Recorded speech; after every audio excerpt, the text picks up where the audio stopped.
మాజీ ప్రధాని భారతరత్న పివి నరసింహారావును గుర్తు చేసే అనేక ఆనవాళ్ళు హైదరాబాద్లో ఉన్నాయి. ఒక ఆనవాళ్ళ గురించి మీకు చెప్తాను. దురదృష్టం ఏంటంటే చాలా విలువైన ఆనవాళ్ళు ఇది. అసలు అలాంటిది ఒకటి ఉంది అని ఎవరికీ తెలియదు. అదే పివి స్మారక గ్రంథాలయం. అక్కడకు చేరుకోవాలంటే ఈ బేగంపేట్ బ్రిడ్జ్ కింద నుంచి లోపలికి బ్రాహ్మణవాడి లోపలికి వెళ్తే 9వ వీధి చివర్లో రోడ్డుకు డెడ్ ఎండ్లో అక్కడ ఉన్న స్వామి రామానంద తీర్థ ప్రాంగణం లోపలికి ఈ గ్రంథాలయం ఉంటుంది. అసలు ఈ గ్రంథాలయం అక్కడికి వెళ్ళి స్పాట్లో చూస్తే ఇది ఒకటి ఉంది, దీన్ని బయట ప్రపంచానికి ఎందుకు తెలవకుండా నడుపుతున్నారు అనేది కూడా చాలా బాధ అనిపిస్తుంది. చాలా అమూల్యమైన పుస్తకాలు ఈ గ్రంథాలయంలో ఉన్నాయి. అయినా దీన్ని ఎవరు పట్టించుకోరు. అసలు ఇలాంటి పివికి సంబంధించిన ఒక గ్రంథాలయం ఉంది అని ప్రపంచానికి తెలియదు. ఇక్కడో మారుమూల ప్రాంతంలో, అంటే ఈ లోపలికి ఉన్న ప్రాంతంలో అసలు ఇలాంటి లైబ్రరీ ఉంది, నడుపుతున్నారన్న విషయం కూడా తెలవకుండా దాస్తున్నారా అన్న అనుమానం కలిగే రీతిలో ఇక్కడ ఆ గ్రంథాలయం మనకు కనిపిస్తుంది. పివి నరసింహారావు జీవితకాలంలో చదివిన, సేకరించిన పుస్తకాలతో కూడిన పుస్తకాల ఖజానా అది. నేడు ఎవరికీ అందుబాటులో లేకుండా పోయింది. ఇక్కడ అరుదైన ఎన్నో భాషల పుస్తకాలున్నా అవి పాఠకులకు అందుబాటులో లేవు. ఈ లైబ్రరీ వైపు ఎవరు కన్నెత్తి చూడరు. అసలు అక్కడ ఓ లైబ్రరీ ఉందన్న విషయం కూడా ఎవరికీ తెలియదు. ఒకవేళ తెలిసినా వాళ్ళు అక్కడికి వెళ్ళడానికి ప్రయత్నిస్తే స్కూల్ పిల్లలు ఉన్నారంటూ బయటి వాళ్ళకి అనుమతించరు, ఎవ్వరినీ రానివ్వరు.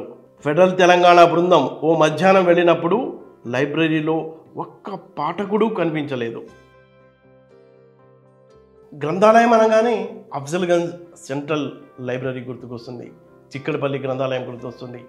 హైదరాబాద్లో ఉన్న, హైదరాబాద్ అని కాదు, ఎక్కడ ఏ గ్రంథాలయం ఉన్నా అక్కడ యువత భారీ సంఖ్యలో వస్తున్నారు, చదువుతున్నారు పోటీ పరీక్షల కోసం. అసలు ప్లేస్ దొరక్క చెట్ల కింద మెట్ల పైన కూర్చుని చదివే దుస్థితి నెలకొంది. మనం చూసుకున్నట్లయితే గాంధీ హాస్పిటల్ బ్యాక్ సైడ్లో కానీ, దిల్సుఖ్ నగర్ కానీ, అలా అమీర్పేట వైపు చాలామంది పే రీడింగ్ రూమ్లు ఉన్నాయి. డబ్బులున్న వాళ్ళు డబ్బు పే చేసి అక్కడ ఆ రూమ్లలో చదువుకుంటున్నారు. అంటే ఎంత అవసరం అనే దానికి ఇవి ఎగ్జాంపుల్గా మనం చెప్పుకోవచ్చు.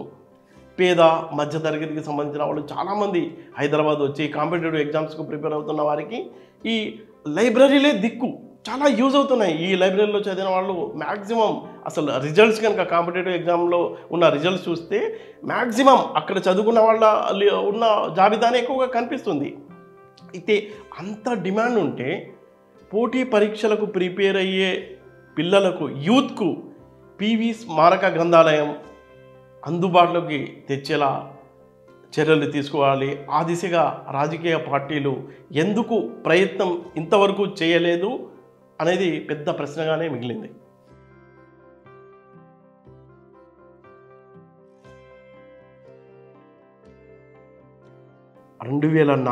డిసెంబర్ 23న పివి నరసింహారావు మృతి చెందారు. తెలుగు బిడ్డ, తెలంగాణ బిడ్డ అంటూ ఆకాశానికి ఎత్తడం, తెలుగు బిడ్డకు అవమానం జరిగిందంటూ గగ్గోలు పెట్టడం 20 ఏళ్లుగా చూస్తూనే ఉన్నాం. అందరూ ప్రతి సంవత్సరం డిసెంబర్ 23న ఆయన ఫోటోకి పూలమాల వేసి నివాళి అర్పించడం చూస్తున్నాం. కానీ ఎవరూ ఈ పివి స్మారక గ్రంథాలయాన్ని వెలుగులోకి తెచ్చే ప్రయత్నం చేయలేదు. ఇక్కడున్న అపురూపమైన పుస్తక సంపదను వినియోగంలోకి తెచ్చే ప్రయత్నం చేయలేదు. ఈ గ్రంథాలయంలో అనేక అరుదైన పుస్తకాలు ఉన్నాయి. 1948లో ప్రచురితమైన పుస్తకాల్ని ఇక్కడ చూడవచ్చు.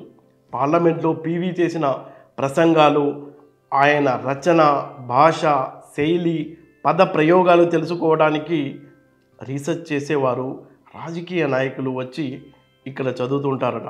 1947 నుంచి 1964 వరకు వివిధ ముఖ్యమంత్రులకు రాసిన లేఖలు, 1962 నుంచి 1987 వరకు లోక్సభలో జరిగిన డిబేట్ను ఈ గ్రంథాలయంలో మనం చూడవచ్చు. మహాభారతం, భాగవతం, రామాయణం, బైబిల్, తెలుగు నవలలు, నెహ్రూ, గాంధీ, ఇందిరా, రాజీవ్ గాంధీ, వాజ్పేయి, స్వామి రామానంద తీర్థ బయోగ్రఫీలు ఇక్కడ ఉన్నాయి. మాజీ రాష్ట్రపతుల బయోగ్రఫీలతో పాటు ఇండియన్ ఎకానమీ, ఔషధ, సుగంధ మొక్కలపై అనేక పుస్తకాలు ఈ లైబ్రరీలో ఉన్నాయి. పివి నరసింహారావుపై వివిధ రచయితలు రాసిన 400 పుస్తకాలు, మొత్తం 11,980 పుస్తకాలు ఉన్నాయి. తెలుగులో 1,300 పుస్తకాలు, ఇంగ్లీష్లో 7,000, హిందీలో 2,000, కన్నడ 50, మరాఠీ 50, ఉర్దూ 100 పుస్తకాలు ఉన్నాయని ఎమ్మెల్సీ సురభి వాణీదేవి ఫెడరల్ తెలంగాణతో చెప్పారు. 2019లో వచ్చిన భారీ వర్షాలకు ఈ గ్రంథాలయం చాలా వరకు మునిగిపోయింది. చాలా పుస్తకాలు పాడైపోయాయి. అయితే ప్రత్యేక శ్రద్ధ తీసుకుని ఆ పుస్తకాల్ని కాపాడినట్లు సురభి వాణీదేవి చెప్పారు.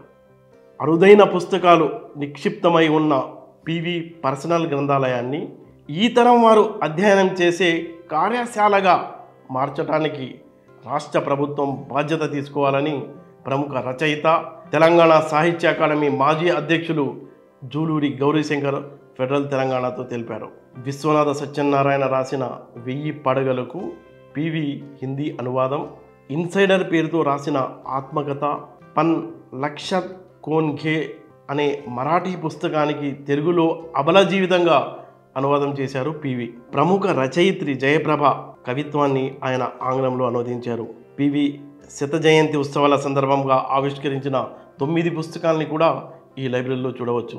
పశ్చిమ దేశాలపై భారత సంస్కృతి ప్రభావం, పివి నరసింహారావు ప్రసంగాల సంకలనం, వేర్వేరు మీడియా ప్రతినిధులతో చేసిన ఇంటర్వ్యూల సంకలనం, ఆర్థిక సంస్కరణలపై ఆయన పాలనా రీతులపై దేశ విదేశాలకు చెందిన అగ్రనాయకులు రాసిన వ్యాసాల సంకలనం ఈ లైబ్రరీలో చూడవచ్చు. పివి స్మారక గ్రంథాలయం కనుక మనం చూసుకున్నట్లయితే చాలా విశాల ప్రాంగణంలో ఉంది. కానీ అవసరమైన యూత్కు అది ఉపయోగపడటం లేదు. రాజకీయ పార్టీలు ఎంతసేపు పివిని తమ రాజకీయ ప్రయోజనాలకు వాడుకోవటం మానేసి ఈ గ్రంథాలయాన్ని దేశంలోనే ఒక ప్రముఖ గ్రంథాలయంగా తీర్చిదిద్దేలా చర్యలు తీసుకోవాలి. అందుకు పివి కుటుంబ సభ్యులు కూడా సహకరించాలి. పివి నరసింహారావు స్మారక గ్రంథాలయాన్ని ఇలాంటి యువతకు అందుబాటులోకి తీసుకొచ్చే ప్రయత్నం జరగలేదు. పివిని రాజకీయాలకు వాడుకోవడం మానేసి ఈ స్మారక లైబ్రరీని దేశంలోనే ఒక విశిష్టమైన గ్రంథాలయంగా మార్చేందుకు రాజకీయ పార్టీలు కృషి చేయాలి.